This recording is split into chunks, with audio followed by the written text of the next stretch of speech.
Abra comigo sua Bíblia, irmão, no Salmo 3. Salmo 3. Eu achei que eu estava preparando esse sermão para você nessa noite.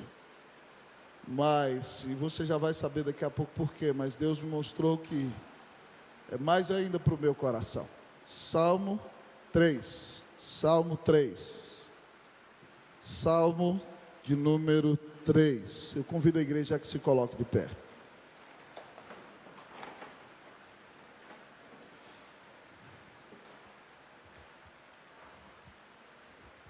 Salmo de Davi, quando fugia de Absalão, seu filho. O primeiro título não está na Bíblia inspirado, meu irmão, mas o subtítulo de baixo está. Salmo de Davi, quando fugia de Absalão, seu filho. Senhor, como tem crescido o número dos meus adversários. São numerosos os que se levantam contra mim. São muitos os que dizem de mim: não há em Deus salvação para ele. Porém tu, Senhor, és o meu escudo, és a minha glória e o que exaltas a minha cabeça. Com a minha voz clamo ao Senhor, e ele do seu santo monte me responde. Deito, me pego no sono, acordo, porque o Senhor me sustenta. Não tenho medo de milhares do povo que tomam posição contra mim de todos os lados. Levanta-te, Senhor. Salva-me, Deus meu, pois feres nos queixos a todos os meus inimigos, e aos ímpios quebras os dentes. Todos comigo, 8. Do Senhor é a salvação, e sobre o teu povo a tua bênção. Vamos orar ao nosso Deus. Amado Senhor, nós estamos aqui nessa noite para ouvir a tua palavra. E que bom podermos cantar que Deus não se cansa de amar. Que bênção maravilhosa, Senhor, é pensar que tu nos amaste antes que o mundo houvesse. Que teu amor, Deus ó Pai, levou Jesus à cruz, derramando sobre ele a ira que pertencia a todos nós. Que por causa do teu amor, ó Deus, escrevesse a tua palavra inspirada pelo Espírito Santo. Por causa deste amor, o Espírito nos regenerou. Por causa deste amor, o Senhor tem nos trazido aos teus pés a cada dia. E nunca permitirá que nada nos arrebate da tua mão. Muito obrigado, Deus, pelo teu amor perdoador. Muito obrigado, Pai, pela tua paciência conosco. Nosso coração é miserável, pecador, Senhor. Muito obrigado porque o Senhor insiste conosco. E o Senhor nos traz aos teus pés de um jeito ou de outro. Muito obrigado pelo teu amor perseverante. Agora fala conosco, Pai, na tua palavra. E dá-nos a bênção de descansar em ti, no teu amor, ainda nos dias mais difíceis da nossa vida. Nós oramos em nome de Jesus. Amém. A igreja pode sentar-se.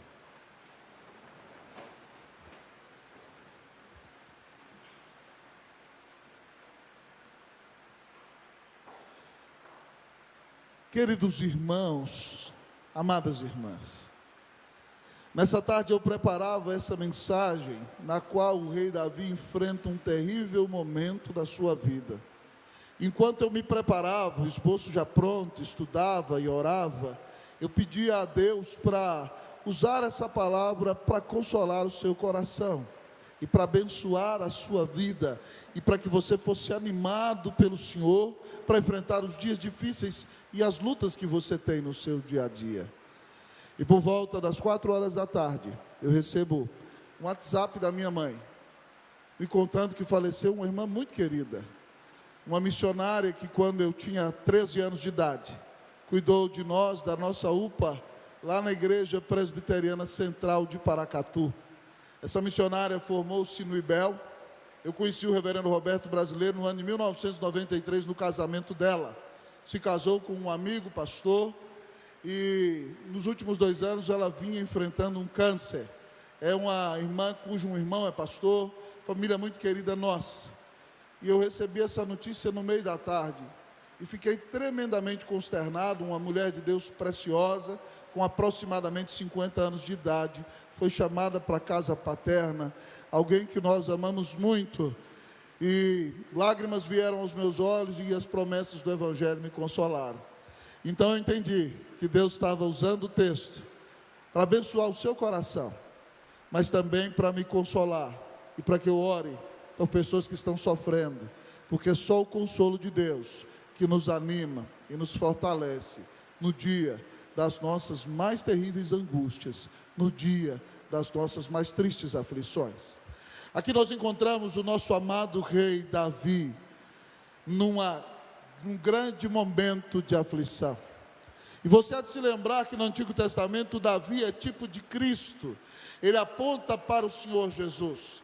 Então vemos um sofrimento específico do rei Davi, mas todo esse sofrimento que o rei Davi enfrenta aqui, aponta para o sofrimento de peso infinito, que o Senhor Jesus enfrentou nos dias da sua traição, nos dias da sua crucificação e nos dias da sua morte. Mas aqui Davi leva um golpe terrível, irmãos, porque ele está sendo traído por um filho amado do seu coração, cujo nome é Absalão. Você há de se lembrar que Davi pecou contra Deus, adulterou, forjou a morte de Urias, e por causa desse pecado o Senhor disse que colocaria a mão sobre sua casa.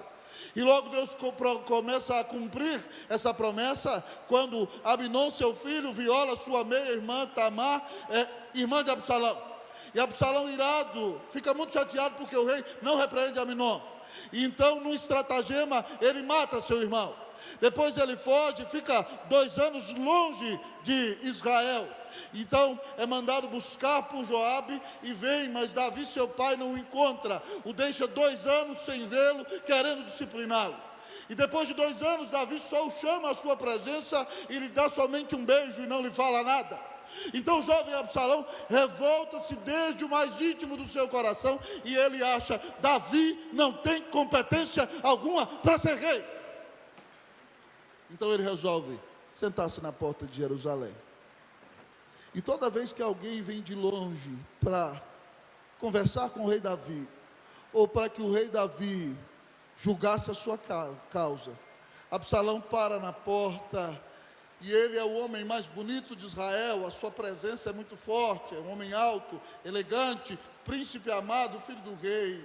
E quando vem aquele judeu conversar com seu pai, ele na porta da cidade, toma aquela pessoa e a beija, e o abraça e diz: quem é você, meu amado irmão? De onde você vem? A que tribo você pertence? E a pessoa se sente lisonjeada ao ser recebida por aquele galante príncipe, filho do rei. E então ele pergunta: qual é a sua causa, qual é o seu problema? E a pessoa abre o coração e ele diz: quem me dera que você pudesse ter alguém para te ajudar da parte do rei. Se eu fosse rei em Jerusalém, eu julgaria a sua causa. E então ele começa a roubar o coração do povo para si. Diz o 2º livro de Samuel. Absalão faz isso durante 4 anos seguidos. Seu pai meio que fazia vistas grossas para o que estava acontecendo, eu creio. Depois ele aparelhou para si um carro e botou 50 homens para correr diante dele. A Bíblia não diz que a coisa foi desse jeito, irmão, mas eu não sei se os irmãos já viram soldados correndo no meio da rua. Já viram soldados quando eles vão fazendo exercício? 1, 2, 3, 4, 5, 6. Eu imagino que talvez eles corriam ali: Absalão, um grande campeão. Absalão, ele é o bonitão. Absalão, vai ser um grande rei. Absalão, Absalão. E eles iam cantando, e aqueles 50 homens metiam medo em todo Israel. Todos ficavam perplexos diante da presença daquela guerrilha. E Davi sabe de tudo aquilo e não faz nada. Depois de 4 anos, Absalão pede a seu pai para ir a Hebrom, o lugar em que seu pai foi coroado rei pela primeira vez, para oferecer um pretenso sacrifício, e Davi deixa que ele vá. Então ele manda cartas a todos os homens de Israel, dizendo que todos venham, e quando ouvirem a trombeta, gritem: Absalão é rei em Hebrom. E isso acontece. Ele leva alguns homens enganados de Jerusalém, e então todos ficam perplexos, e logo Davi é avisado. E pela proximidade da cidade, pois estão em Judá, Davi logo tem que sair fugido de Jerusalém, levando a sua família, deixando 10 concubinas que cuidem da casa, e fugindo de seu filho, que está pronto para matá-lo. Você já parou para pensar que dor terrível é essa? Um filho que você ama, com o qual você já vem tendo dificuldades de relacionamento. De repente esse filho não quer somente a sua posição, ele quer acabar com a sua própria vida. Essa situação que Davi enfrenta aqui, fugindo, envergonhado, Simei, parente de Saul, começa a gritar com ele: toma, miserável, viu o que você fez com a casa de Saul? Você é homem de sangue. Ele joga pedras em Davi. Abisai quer arrancar da espada e cortar a cabeça de Simei. Davi fala: que tenho eu convosco, filhos de Zeruia? Talvez o Senhor mandou esse homem me amaldiçoar. Deixa que me amaldiçoe, para que o Senhor veja e talvez volte atrás. E naquela guerra terrível, resumindo a história, Davi perde o seu filho Absalão. E quando Absalão morre, Davi chora tremendamente, mas é obrigado a agradecer o povo que lutou por ele contra seu próprio filho. E é nessa situação terrível que nós encontramos o rei Davi, quando esse salmo é composto. E esse salmo traz para o nosso coração algumas lições para o templo da aflição. Lições da aflição, o melhor tema desse salmo, para abençoar o nosso coração. A primeira lição da aflição que nós aprendemos no texto, irmãos, é que todos sofrem. Todos sofrem. Davi diz: Senhor, como tem crescido o número dos meus adversários. São numerosos os que se levantam contra mim. São muitos os que dizem de mim: não há em Deus salvação para ele. Davi é o grande rei amado de Israel, irmãos. Davi matou Golias. Davi foi o homem que expandiu as fronteiras do reino de Deus. Davi era o homem que vencia os filisteus.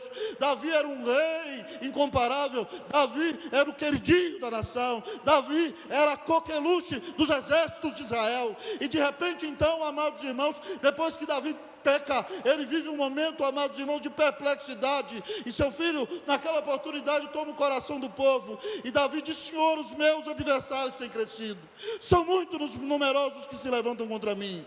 Muitos dizem: agora não há salvação em Deus para ele, ele está acabado. A maioria do povo de Deus está contra o rei Davi, e nós reconhecemos que com isso, amados irmãos, que todos sofrem. Todos sofrem.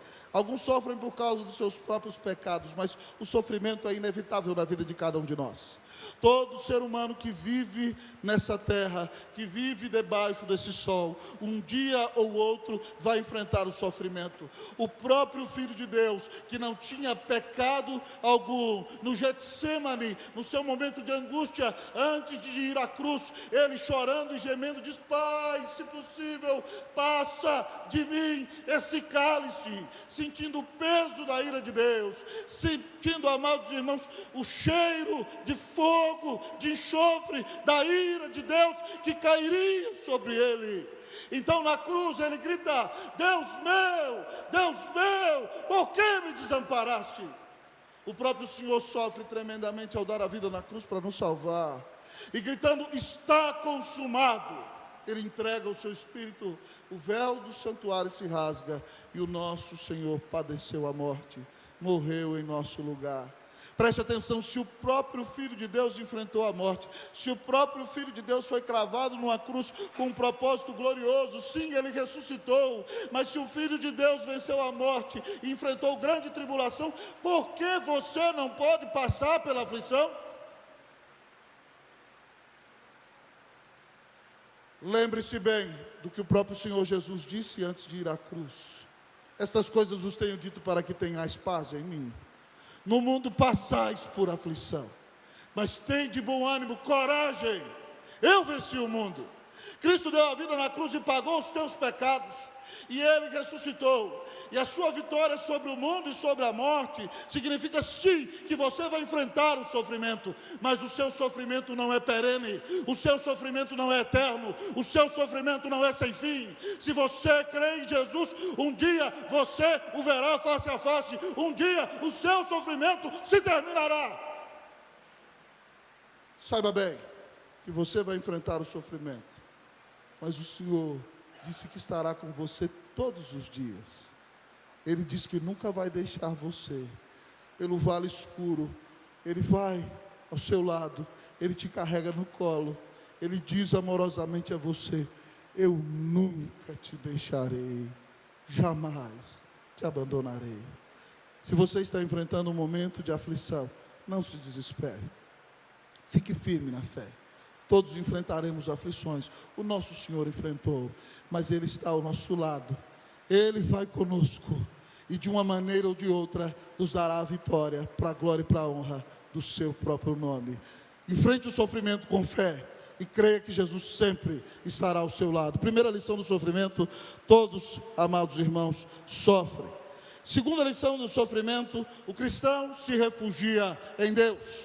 Segunda lição do sofrimento: o cristão se refugia em Deus. Versículo de número 3 diz assim: porém tu, Senhor, és o meu escudo, és a minha glória e o que exaltas a minha cabeça. Davi diz que a multidão está contra ele. O número dos seus adversários tem crescido, é incomparável, é muito maior do que a sua capacidade, mas contrariando a isto, ele tem o maior de todos os escudos, e nós vemos então o escudo de Davi contra toda a multidão de Israel. O seu escudo é o Deus eterno. Ele diz: Senhor, tu és a minha defesa, tu és o meu refúgio, mas mais do que isso, és a minha glória, és a luz gloriosa que brilha diante dos meus olhos no dia da aflição. E eu estou humilhado e acabado, mas é o Senhor quem levanta a minha cabeça. Louvado seja o nome do Senhor. O crente se refugia em Deus. O próprio Davi no Salmo 46:1 diz: Deus é o nosso refúgio e fortaleza, socorro bem presente na tribulação.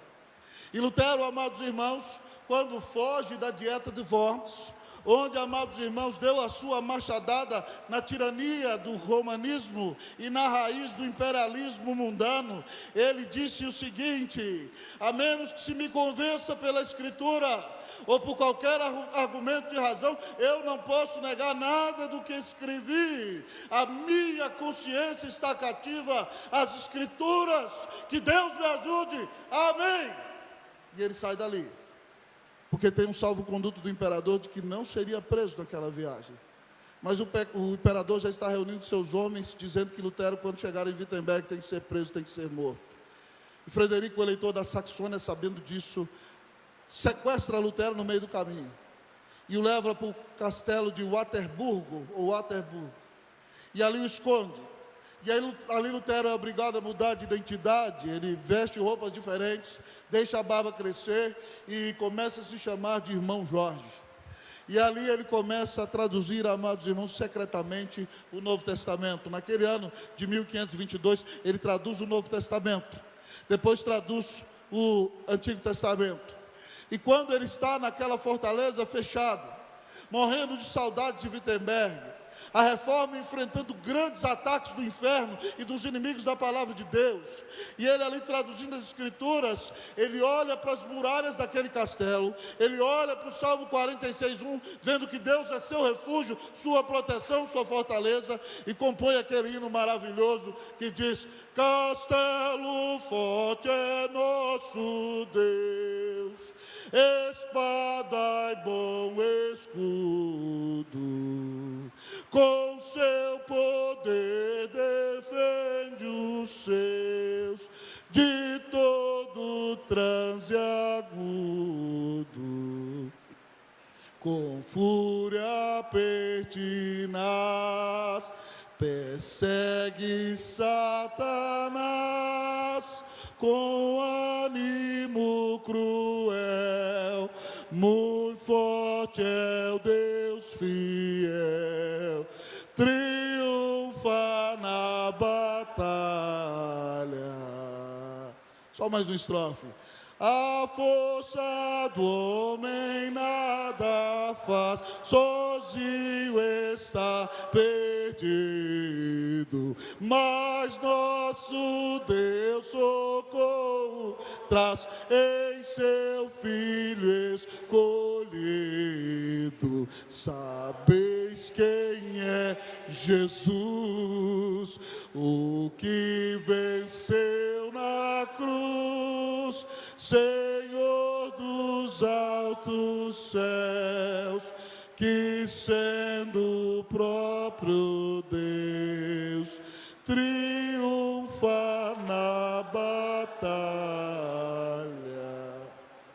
Quem te defende é Yahvé Tsabaoth, é nosso Senhor Jesus Cristo. Preste atenção, Ele deu a vida na cruz por você. Talvez Satanás quer peneirar você como trigo. Talvez ele venha dizendo que a sua fé não vai prevalecer. Talvez ele tenha demandado aos céus, querendo mostrar que você não é do Senhor. Mas Cristo morreu na cruz em seu favor. E Ele disse que se você é do Pai, das mãos do Pai, ninguém arrebata você. Refugie-se no Senhor, creia em Jesus, tenha nele a sua esperança. Ainda que venham aflições, ainda que venham enfermidades, ainda que venham mortes, ainda que venham doenças, quando a nossa alma se refugia no Senhor, nós permanecemos firmes. Que o Senhor seja seu refúgio e fortaleza, seu escudo, sua glória, o que levanta a tua cabeça. Que Deus te proteja no dia da aflição, em nome de Jesus, amém. O Senhor é a nossa defesa. O que você tem pensado no dia da aflição? Todos enfrentam a aflição, mas o refúgio do crente é o Senhor. Mas o crente, além de refugiar-se em Deus, diz o nosso texto, irmãos e irmãs, que o crente confia em Deus. O crente confia em Deus. Versículos de número 5 e de número 6. Eu vou ler os 5, a igreja 6.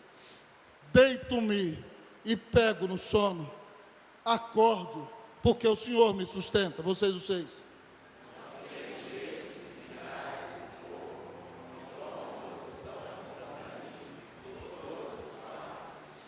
Irmãos, eu fico perplexo com isso. Nós vivemos a era da ansiedade. Hoje as pessoas perdem o sono por qualquer coisa. Alguém falou mal de você, você não dorme. A possibilidade de que do ano que vem, ou daqui 10 anos, você não tem emprego, você não dorme. Pensar que a lei da Previdência vai mudar, tira o seu sono. E aí você fala, meu Deus, eu não vou poder aposentar tão jovem como eu queria. Aqui está um homem cuja maioria do seu reino está contra ele numa grande batalha. Aqui está um homem cujo filho que vem de suas entranhas está querendo a sua própria morte. E de repente, esse homem me diz, eu deito e pego do sono. Que coisa maravilhosa. Imagine Davi roncando. Deito, me pego no sono, dorme placidamente.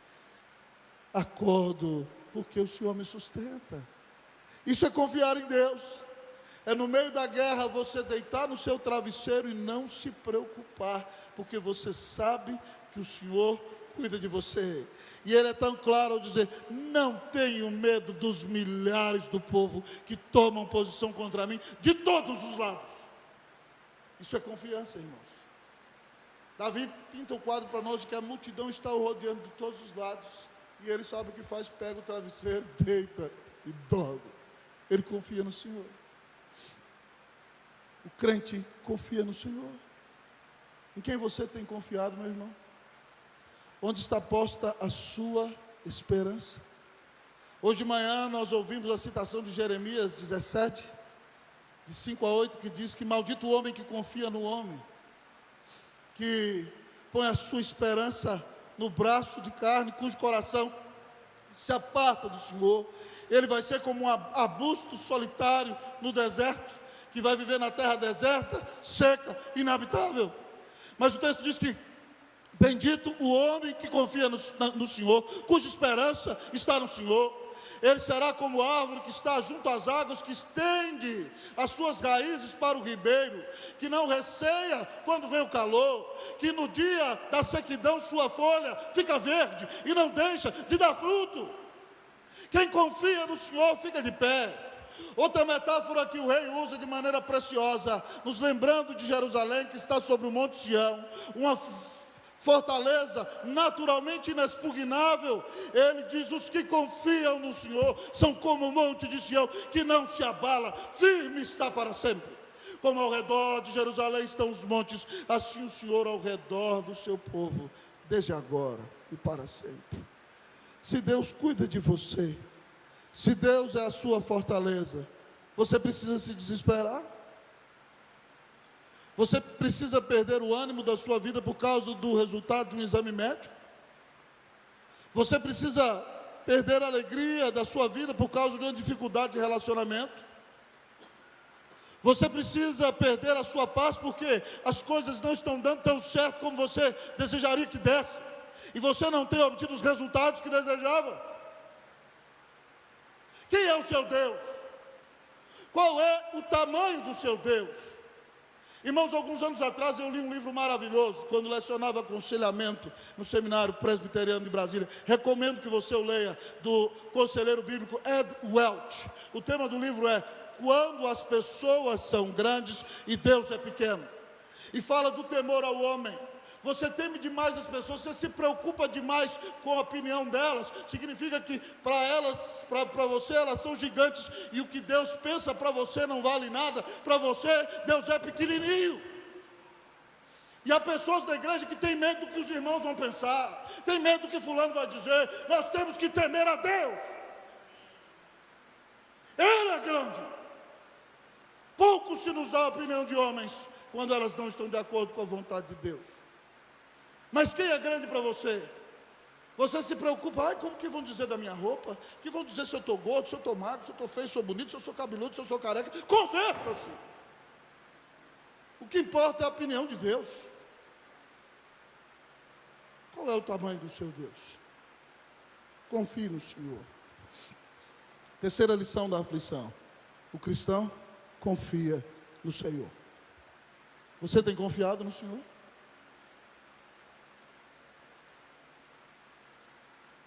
Qual outra lição nós aprendemos na aflição? Quarta lição. O cristão clama ao Senhor. Versículo 4 eu lerei, a igreja lerá o 7. Com a minha voz clamo ao Senhor, e Ele do seu santo monte me responde. Versículo de número 7. Leia para mim, por favor, igreja abençoada do Senhor.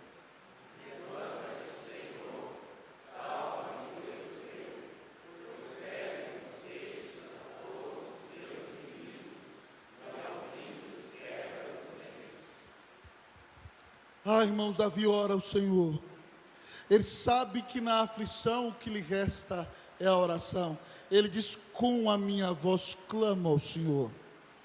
E ele se refere ao monte do Senhor, porque lá está o tabernáculo, e lá será edificado o templo, e lá estará a presença de Deus. E Jerusalém, o templo e a presença de Deus simbolizam o nome de Jesus.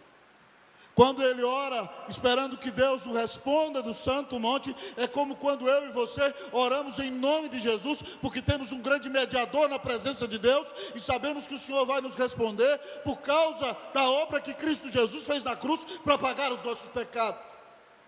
Davi clama ao Senhor, e quando eu ouço dizer, com a minha voz clama ao Senhor, eu não posso deixar de me lembrar do coral mais bonito do estado de São Paulo, que canta o Salmo 142, dizendo, todo mundo comigo, com a minha voz clamo ao Senhor, com a minha voz, Senhor, suplico, diante dele a queixar eu estou.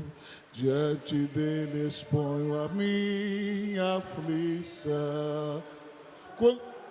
Pode subir. Quando aqui dentro de mim esmorece o meu espírito, tu então conheces minha vereda.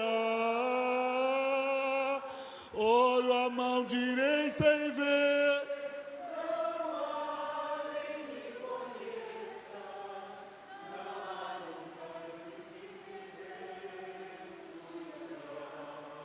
Fale com o Senhor. Conte para Ele que você não tem refúgio. Conte para Ele que a situação não está boa. Clame ao Senhor. Desabafe na presença de Deus. Derrame diante dEle a sua dor. A oração é a oportunidade de você derramar a sua alma na presença do Senhor. Derramar a sua dor na certeza de que Deus ouve as suas orações e as responde, porque Cristo morreu na cruz para te salvar. Quem você acha que foi o maior boxeador da história da humanidade? Evander Holyfield, porque é crente, né? Outros não, pastor Mike Tyson. O maior boxeador da história da humanidade se chama Yahvé Sabaoth. Versículo de número 7. Levanta-te, Senhor, salva-me, Deus meu, pois feres nos queixos a todos os meus inimigos, e os ímpios quebras os dentes. Como é que chama esse golpe assim, meu irmão? Gancho, né? Qual é esse aqui? O upper? Então, senhor, então imagina que é o que Davi pinta o senhor dando um uppercut, pá, no adversário, e um direto no meio da boca, pum, no meio da boca. Acabou. Vai boxear contra o Eterno? Já era. O maior boxeador da história é Davi, que está dizendo, o senhor não, é Yahvé. Ele vem com um golpe de baixo e dá outro no meio da boca, acabou. Ele diz aqui, levanta-te, Senhor, salva-me, Deus meu, pois feres nos queixos a todos os meus inimigos, e aos ímpios quebras os dentes. Deus luta boxe em seu favor, varão. Está perdido quem vai enfrentar você. Confie no Senhor. Eu estou brincando com a ilustração, é lógico que o Senhor não está num ringue, mas Deus está lutando aqui, usando suas mãos, nessa figura, para defender o seu povo. Apresente a sua oração diante de Deus. Apresente diante de Deus o seu clamor. Talvez você está enfrentando essa grande aflição para que você volte a orar. Talvez a oração faltou na sua vida. E talvez então você precisa voltar a buscar a presença do Senhor. Talvez você relaxou na caminhada. Talvez você se acostumou com a boa situação que está vivendo. Então você recebe uma terrível notícia. E aí você é matriculado imediatamente, novamente na escola da oração. Lá em casa, irmãos, aconteceu um fenômeno interessantíssimo. Lá por volta do ano de 2013, 12, nós recebemos uma notícia de que minha querida podia ter um câncer muito terrível. E o exame era feito em Brasília, mas tinha que ser avaliado aqui em São Paulo. E foi mandado esse exame para São Paulo, nós tínhamos que esperar um mês pelo resultado. Irmãos, aquele mês foi um mês de grande desafio. Eu não pude compartilhar com a igreja, por quê? Porque um menino da igreja tinha desaparecido. Alguns anos atrás você ouviu a história em Brasília que um menino desapareceu e um homem de rua o achou e a família ajudou a resgatar o homem e ele se tornou um carpinteiro. Pois bem, aquele menino era membro da igreja presbiteriana do Guará 2. E a igreja foi para a rua. A Globo nos entrevistava, irmão, no Parque da Cidade eu parava, a gente rodou o Distrito Federal inteiro. Uma repórter da Globo virou para mim e falou assim, tem coisa que só vocês fazem mesmo. E a igreja chorando pelo desaparecimento daquele menino. E se eu contasse mais essa para a igreja não ia aguentar. Como foi difícil, irmãos, eu entrava no meu quarto, eu falava, Deus me leva, mas não leva ela. Deus me leva. Me ajuda, me socorre, Senhor, o que eu vou fazer com Davi e a Isabel tão pequenos? Irmãos, foi um mês de choro, de lágrima, de gemido. Louvado seja Deus, porque depois de um mês, o resultado foi que ela não tinha casa. Ela está aqui até hoje, não tem não, né, bem? Graças a Deus, né? Mas como aquilo acabou comigo e me levou para os pés do Senhor, e me mostrou como a minha esperança está só no Senhor. Então, meu irmão, não espere uma aflição desse tipo. Corra logo para a presença de Deus. Mas se a aflição vier, clame, gema, chore, ore. O Senhor está pronto para ouvir as tuas orações. Lição da aflição: o cristão busca a Deus em oração no dia da aflição. Mas talvez você me pergunte, pastor, há mais alguma lição para mim como cristão no tempo da aflição? Sim, o cristão descansa na salvação. O cristão descansa na salvação. Versículo de número 8, eu lerei uma vez, a igreja a segunda vez. Do Senhor é a salvação, e sobre o teu povo a tua bênção. Você, meu irmão, leia por favor.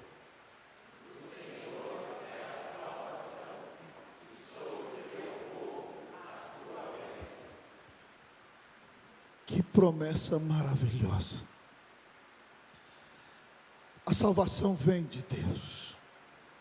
A salvação pertence a Deus.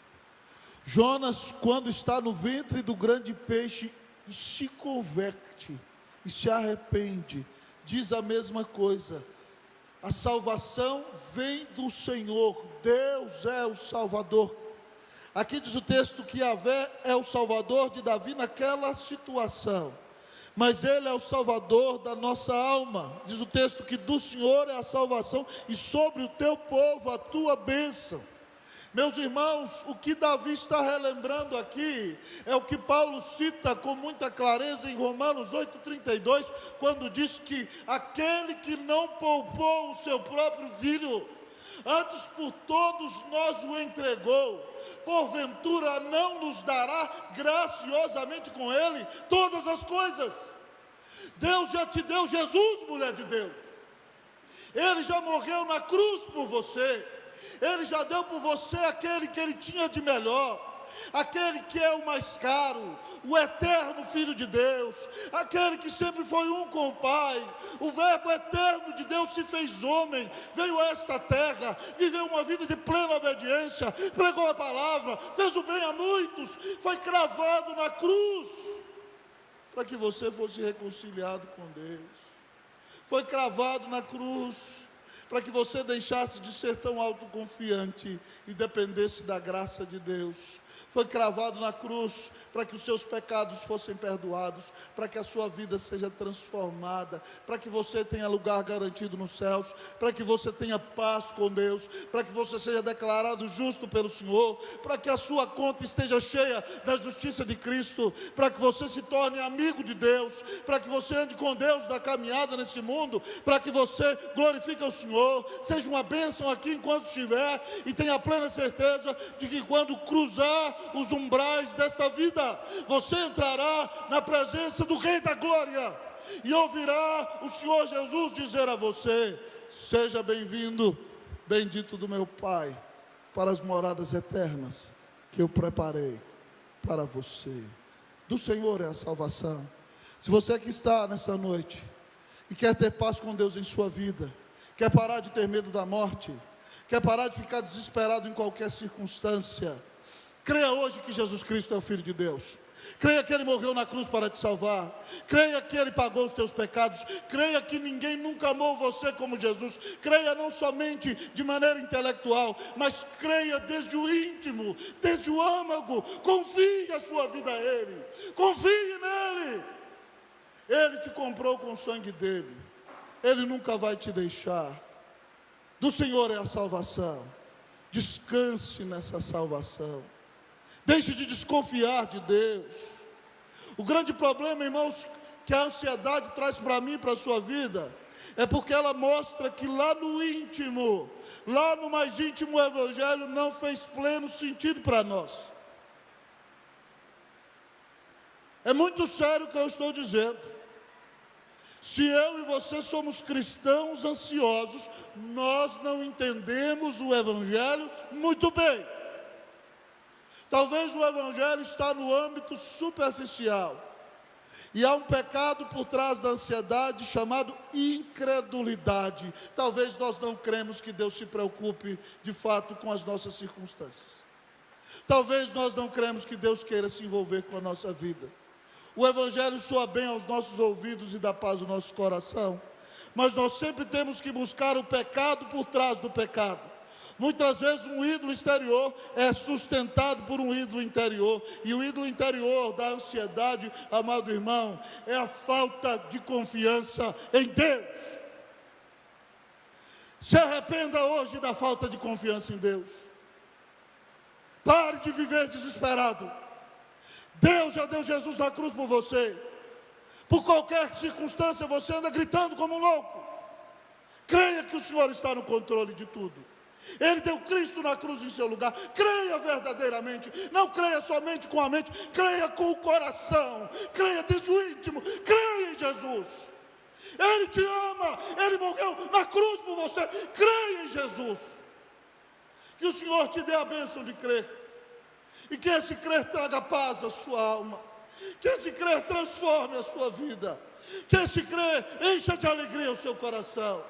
Que esse crer te diga que você não tem somente um lugar garantido nos céus, mas ainda que você enfrente tremenda aflição aqui, você sabe que você se refugia em Deus, que você confia em Deus, que você pode clamar a Deus, que a salvação do Senhor está na sua vida, e Ele nunca te deixará, nunca ninguém arrebata você das mãos de Jesus. Depois de grandes tragédias você pode dizer, porque eu estou bem certo, de que nem a morte, nem a vida, nem os anjos, nem os principados, nem as coisas do presente, nem do porvir, nem os poderes, nem a altura, nem a profundidade, nem qualquer outra criatura, nada poderá nos separar do amor de Deus que está em Cristo Jesus, nosso Senhor. Nada separa você das mãos de Jesus. Creia no Senhor, descanse em sua salvação, e Deus te fortalecerá e levantará você ainda no dia da mais terrível aflição. Creia no Senhor, que Ele te encha de fé, que Ele console o teu coração. Que Deus te abençoe, em nome de Jesus. Amém.